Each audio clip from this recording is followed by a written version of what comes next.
नमो तस्स भगवतो अरहतो सम्मा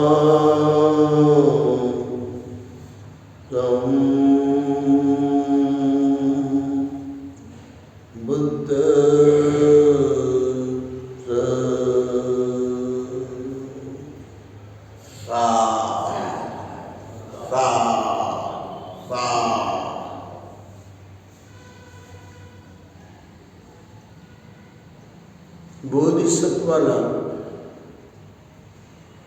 10 पारमिता पूर्ण केल्याशिवाय त्यांचा संपूर्ण उद्देश हे ध्येयापर्यंत जात नाही. प्रत्येक माणसाचं काहीतरी ध्येय असलं पाहिजे आणि हे ध्येय उद्देश ठेवून केलं पाहिजे. ध्येय नसलेलं जीवन म्हणजे निव्वळ भटकलेलं जीवन आहे ते. आणि असं भटकलेलं जीवन म्हणजे त्याला ना सुरुवात आहे ना त्याला अंत आहे. त्याच्या जीवनाची सुरुवातही होत नाही, त्याच्या जीवनाचा शेवटही चांगला होत नाही. आणि म्हणून बोधिसत्व आपलं ठराविक जीवन हे पक्कं करतो की मला या 10 पारमितेच्या पलीकडे जायचं नाही, मला 10 पारमिता मोडायच्या नाही, मला 10 पारमिताच्या विरोधात वागायचं नाही, असं त्यांचं हे महत्त्वाचं धोरण असतं. आणि हे जे धोरण आहे फार महत्त्वाचं. धारेती इति धम्मा. जर धारण करण्यासारखं आचरण असेल ते धारण केलं पाहिजे. ते आपल्याला उचित बनवते आणि उचित जे बनवते ते आपली किंमत वाढवते.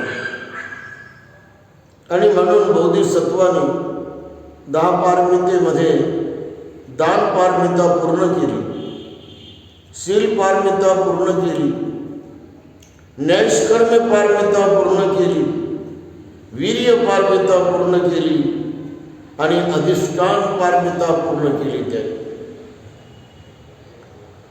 या पारमिता पूर्ण करून त्यांच्या कोणत्याही सामाजिक कार्यामध्ये कमीपणा आला नाही.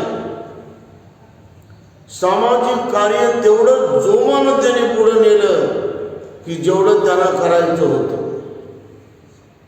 आणि म्हणून ते म्हणतात की ज्या समाजात माझा जन्म झाला त्या समाजाचा उद्धार करणं हे माझा सर्वात मोठं माझं ध्येय आहे. असं आज कोणी म्हणू लागलं का? एक तरी माणूस आहे का आपल्या बाबासाहेबांच्या बोधिसत्व विचाराला धरून चालणारे? एक तरी माणूस आहे का तू की जो मनुष्याला म्हणू लागला की मी माझ्या समाजात जन्माला आलो आणि माझ्या समाजामध्ये घोर जे अज्ञान आहे बुद्ध धर्माबद्दल अनंत गोष्टीबद्दल त्याबद्दल मी लोकांना जागृती करेल, त्यांचा मी उद्धार करेल, असा एकतरी माणूस करू लागला काही? इन्कम टॅक्स ऑफिसमध्ये जे साहेब आहेत सोनटके साहेब, त्यांनी मात्र अभियान चांगल्या प्रकारे चालवलं. त्यांनी सरकारी नोकरी करून 22 प्रतिनिधीचं अभियान त्यांनी बरोबर चालवलं. त्यांचा गौरव करणं हे मी उचित समजतो. या 5 पारमितेला जोडून एक पारमिता आहे आणि ती आहे करुणा पारमिता. करुणेशिवाय मनुष्य चांगला होऊच शकत नाही. त्याच्यात करुणा फार असीम पाहिजे. आणि करुणेचं दुसरं नाव आहे तळमळीनं झटणं. तळमळीनं झटून झटून राबणं, तळमळे झटून झटून झिजणं, तळमळे झटून झटून झिजून झिजून त्यामध्ये खपणं, कुर्बानी देणं, हे करुणेचा खरा अर्थ आहे. एखाद्याच्यासाठी जर तुम्हाला जीव द्यायचा असेल तर तुम्ही कोणासाठी जीव देणार आहे? तुम्ही एक किंवा दोन माणसासाठी जीव देऊन काही फायदा नाही. कोटी कोटी लोकांचं दुःख, दैन्य, दारिद्र्य, शोषित, पीडित, रंजला गांजला याच्यातून तुम्हाला त्यांना बाहेर काढण्यासाठी तळमळ करण्याची गरज असते ती. आणि ती गरज आणि ती आवश्यकता 40, 46, 47, 48 वर्षापर्यंत बोधिसत्वानं पूर्ण केलेली आहे. एकही देव त्या काळात आला नाही. एकही देवता, देवी, अवतार, बाबा, बुवा, महाराज, अवलिया या कोटी कोटी भारताच्या शूद्र अतिशूद्र म्हणून त्यांना बाजूला फेकलेल्या समाजव्यवस्थेतून बाहेर काढ लोकांचा उद्धार करायला कोणी जाणार नाही. केवळ 1923 पासून ते 1956 पर्यंत बोधिसत्व डॉक्टर बाबासाहेब आंबेडकर हा संघर्ष करत राहिलेला आहे. त्याच्या अगोदर अनेक येऊन गेले संत. संतांनी जीवाचं राम केलं. अनेक समाज सुधारक येऊन गेले. त्यांच्या काळामध्ये एवढी करुणा समाज सुधारकामध्ये, राजे लोकांमध्ये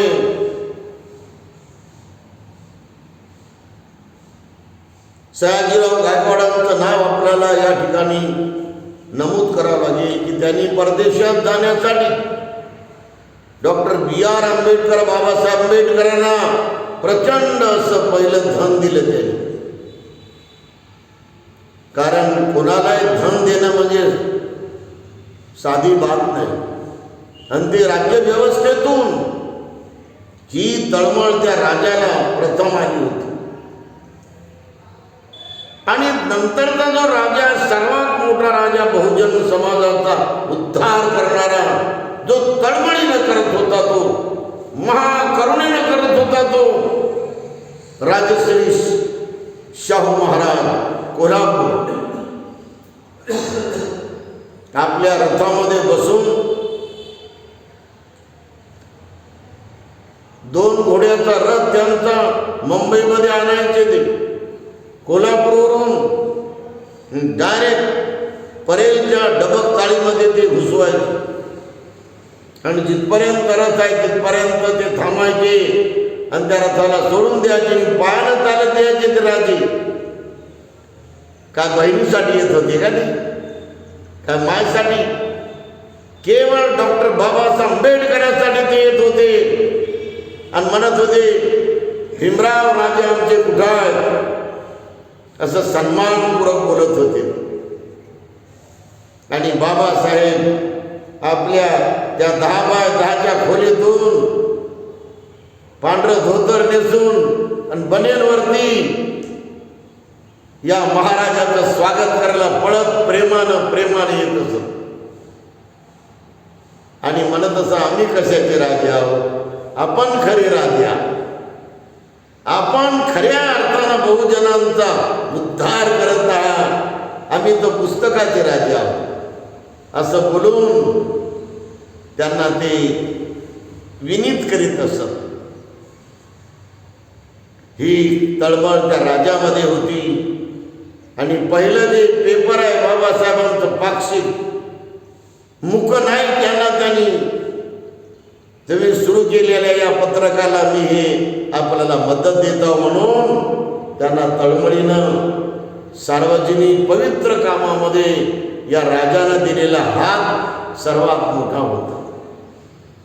ही तळमळ आपल्या दुसऱ्या कोणत्याही विद्वानामध्ये दिसत नाही, कोणत्याही बॅरिस्टरामध्ये दिसत नाही, कोणत्याही समाज सुधारक दिसत नाही, जे राजश्री शाहू महाराजांमध्ये दिसते. आणि त्याच्यानंतर बाबासाहेबांची स्कॉलरशिप संपली होती आणि ते आपली प्रचंड मोठी डिग्री घेऊन, प्रचंड अभ्यास पूर्ण करून बडोद्याला आले होते डायरेक्ट. बडोद्याला आल्यानंतर त्यांना राहायची कोणतीच व्यवस्था सरकारने केली नव्हती. हे काम पंतप्रधानांचं असते. परंतु सयाजीराव गायकवाडांच्या पंतप्रधानांनी बाबासाहेब आंबेडकरांच्या पत्राची दखल घेतली नाही, हे आज आपल्याला आवर्जून सांगावं लागत आहे. त्या फाईलमध्ये ते पत्र ठेवलं, त्याच्याबद्दल कोणतंही प्रेम, त्याच्याबद्दल कोणती आत्मीयता पंतप्रधानाच्या पदावर त्या माणसानं केली नाही. आणि म्हणून बाबासाहेबाला तिथे 8 दिवस फार हाल भोगावे लागले.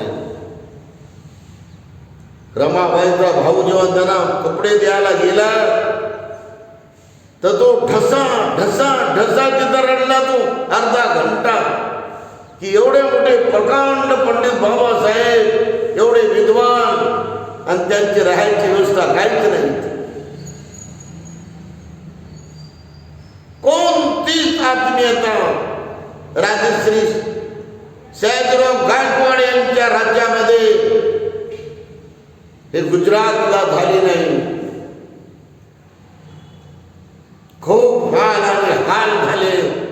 खूप त्यांची पूर्णपणे त्या ठिकाणी मानहानी झाली, अपमान झाले, दुःख झालं, धमक्या दिल्या त्यांना की आमच्या इथं तू कशाला आला, इथं याची तुला गरज काय होती, इथेच कशाला आला तो, म्हणून असा अत्यंत असभ्य शब्दामध्ये त्या गुजराती लोकांनी या बोधिसत्वाला पूर्णपणे वागणूक, अत्यंत गलिच्छ वागणूक दिली.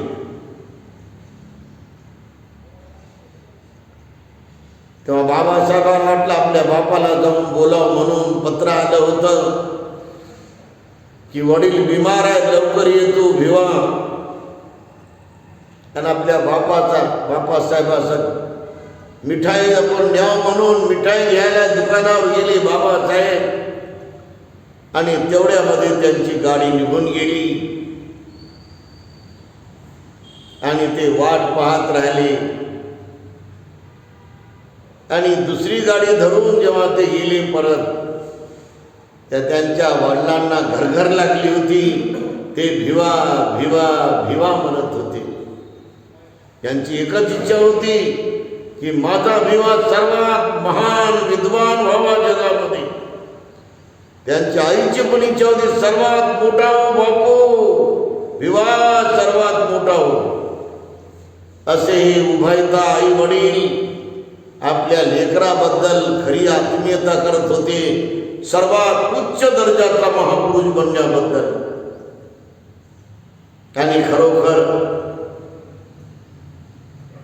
आपल्या लेखाची वाट पाहून पाहून भिवा भिवा म्हणत म्हणत तेवढ्यामध्ये हा बोधिसत्व आपल्या बापाजवळ पोहोचला आणि हात लावून बसला. आपल्या बापाला विचारतो, परंतु बापाला काय विचारावं म्हणून त्याच्या डोळ्यामध्ये थरथरा पाणी आलं. आणि तेवढ्यामध्ये बापानं जीव सोडून दिला. आपल्या लेखावर असलेल्या सर्वात ओतप्रोत प्रेम तळमळ या रामजी सुभेदारामध्ये होते. एवढ्या आपल्या लेखावरलं प्रेम आणि मैत्री, ही करुणा त्यांच्या वडिलांमध्ये अथांग भावनेनं, अथांग उद्देशानं, महान महत्वाकांक्षेनं भरलेली आत्मीयता होती. आपला बाप गेला म्हणून खूप त्यांना धक्का बसला. ते बराच वेळ रडत राहिले. ही आत्मीयता, ही तळमळ आपल्या बापाच्या ध्येयाबद्दलची होती, बापाच्या महत्वाकांक्षेबद्दलची होती. तिथे कोणताच मात्र मायामोहाचा हा लवलेश नव्हता. आपल्या बापा देखत जर मी बॅरिस्टर झालो असतो तर लय चांगलं झालं असतं. म्हणून तो एक सारखा तळमळायचा. कारण पेन्शनवर रामजी सुभेदार डबकताळीमध्ये राहत असताना यांना वाचायची महत्वाकांक्षा प्रचंड होती या बोधिसत्वाला. त्या जे पुस्तक त्यांना पाहिजे होतं 1, 2, 3 हे बापू मला पुस्तक आणून दे आजच्या आज, नाहीतर मी तुझ्या घरची भाकर खाणार नाही. काय पुस्तकाबद्दलची तळमळ आत्मीयता बाबासाहेबांच्या मनात. जेवणच करत नाही असं म्हणत होतं. अरे म्हणजे माझे पेन्शन झाली नाही रे भिवा, मला माहीत नाही पेन्शनबद्दल, मला त्याच्याबद्दल काही घेणं देणं नाही. शेवटी रामजी सुभेदार आपल्या बहिणीकडे जायचं, तिला म्हणायचं तुझं मंगळसूत्र दे. माझ्या लेकाला पुस्तक घेऊन द्यायचे, ते मंगळसूत्र घ्यायचा, तो सुनाराकडे नेऊन ठेवायचा, गहाण तो पैसे आणायचा आणि पुस्तकाच्या दुकानावर जायचा आणि तिथून तेच पुस्तक आणायचा त्याच कंपनीचे आणि भिवाच्या हातात देत होता. काय ही आत्मीयता आपल्या बापाच्या आपल्या लेकाबद्दलची जगातलं पहिलं उदाहरण आहे. रामजी सुभेदार आपल्या लेकावर ओत प्रेम, फक्त प्रकांड विद्वान व्हावं म्हणून तो करत होता. अशा प्रकारे बाबासाहेबांची करुणा आपल्या बापाबद्दल, रामजी सुभेदाराची करुणा आपल्या लेकाबद्दल ही अप्रतिम आहे, ऐतिहासिक आहे. हिला तोड नाही जगात. दुसरं उदाहरण कुठे तुम्हाला दिसणार नाही.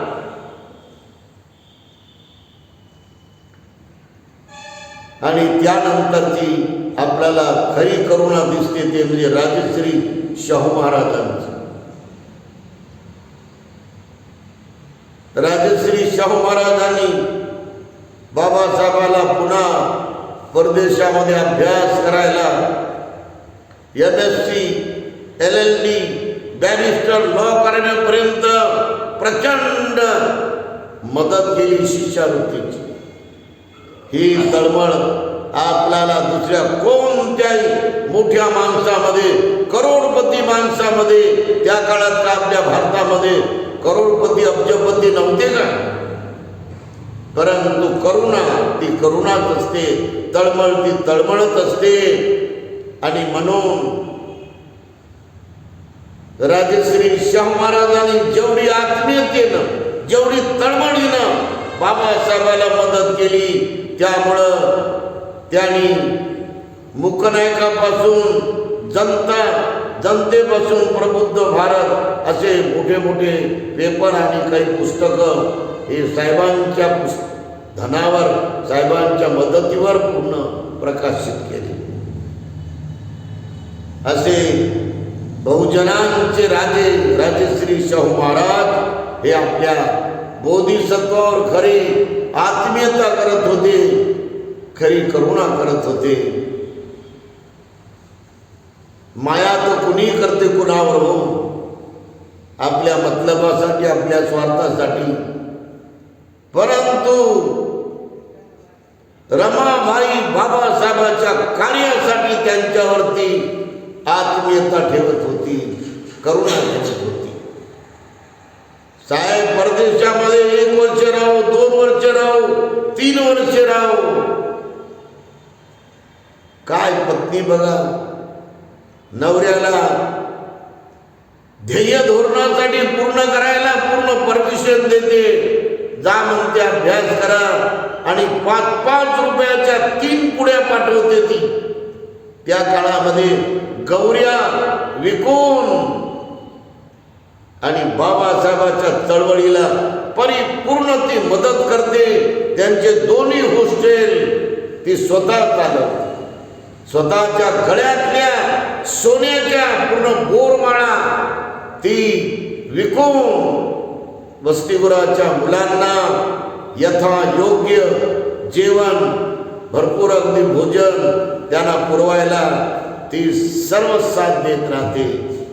अशी ज्योती समान जळणारी बाबासाहेबांच्या प्रचंड क्रांतीची ही महान रमाई खरी ज्योती होती. ही आत्मीयता आपल्याला इतर कोणत्याही स्त्रियामध्ये दिसत नाही, जी रमाईमध्ये होती. आणि म्हणून बाबासाहेबांनी आपलं एक पुस्तक रमाईला अर्पण केलेलं आहे. त्यांच्याबद्दलची आत्मीयता, त्यांच्याबद्दलची करुणा बाबासाहेबांमध्ये अथांग होती. पत्नी बनून तर राहावं, परंतु पत्नी आपल्या कार्याचा एक भाग आहे असं म्हणून त्यांनी आपल्या पत्नीकडे एक कार्यकर्त्याच्या रूपामध्ये पण पाहिलेलं आहे. आणि जेवढी तिच्या मनामध्ये ज्योती होती, तळमळ होती बाबासाहेबाला मदत करायची, ती सारी तिनं केली. लेकरं बिमार पडले तर डॉक्टरकडे जायची ती. डॉक्टर बनायचा मी हात लावत नाही, पहिले पैसे आणून देतो, हे तो नुसती चर्चा आहे. परंतु मुख्य भाग आहे तिथं मानसिकता. डॉक्टर लोकांनी खऱ्या अर्थानं बाबासाहेब आंबेडकरांचे लेकरं वाचवलेच नाही, त्यांनी भेदभाव केला, द्वेष केला आणि लेकरं मारून टाकलेले आहेत असं आपल्याला मानसशास्त्रीय दृष्टिकोनातून पाहायला मिळते. काय रमाबाई काय गौऱ्याकडून काय त्यांना पैसे देत नव्हती का? प्रचंड ती गौऱ्या विकायची आणि पैसे आणायची. परंतु चारही लेकरं हे डॉक्टर लोकांनी बाबासाहेबांचे वाचवली नाही, तर त्यांच्याकडे तेवढी करुणा केली नाही. हे आपल्याला ऐतिहासिक सत्य मानावंच लागेल. शेवटी चौथा लेख त्यांचा जेव्हा जातो तेव्हा त्यांच्याबद्दल जे महत्वाकांक्षा होती की माझा राजरत्न माझ्यासारखं काहीतरी महान काम कराल म्हणून, ही आत्मीयता बाबासाहेबांची आपल्या राजरत्न बाळाबद्दल होती. पण पाहता पाहता राजरत्न त्यांना सोडून गेला. हे फार मोठं दुःख त्यांना लागून गेलं, चटका लागून गेलेला आहे आपण पाहतो. त्यानंतर त्यांची पत्नी सुद्धा त्यांना सोडून गेली. तिला अनेक आजार आल्यामुळे आणि त्या आजारामध्ये रमाई निघून गेली. त्यामुळं बाबासाहेबांनी आपल्या स्वतःला कोणत्याही शोकामध्ये न डुबवता, कोणत्याही दुःखामध्ये न दुःख भोगता किंवा कोणत्याही पूर्णपणे वेगवेगळ्या मनस्थितीमध्ये न जीवन जगता ते एकांतवासामध्ये मंथन करत राहिले. एका खोलीमध्ये ही बाबासाहेब आंबेडकरांची आत्मीयता आपल्या पत्नीबद्दलची होती. सर्वांचं मंगल हो. सा सा सा वनवड्डको वनवड्डको धनवड्डको सुखवड्डको ज्ञानवड्डको पय्यावड्डको ते संसच्चेन शीलेन खन्तिमेत बलेन च ते पित्वं अनुरक्षन्तु आरोग्येन सुखेन च